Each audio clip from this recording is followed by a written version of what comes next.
How are Christians supposed to deal with grief? I don't mean just like you're disappointed. I'm talking about grief, like loss of a loved one, terrible news about your health. There are some who would suggest that because we're Christians, we're supposed to have this sort of bulletproof perspective on all these terrible things. Why should we be sad? Because we have Jesus, we have the promises. And, there may be some truth to that. But in my personal life, I've experienced that there were some losses, some news that was just overwhelming.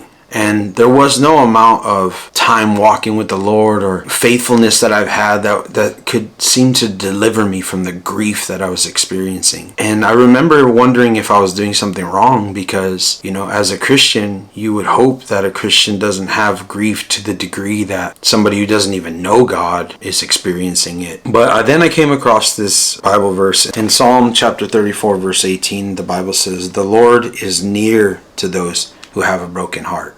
That's an interesting thought, Rather than him just pulling them out of the brokenness, he decides to draw near to them in the brokenness. And when I realized that God was with me, there was a comfort in the midst of my brokenness. It wasn't that the devastation disappeared, like some sort of hat trick that Christians have. I just want people to know that the amount of grief that you carry because of the wounds that you've endured is not something that you're doing wrong.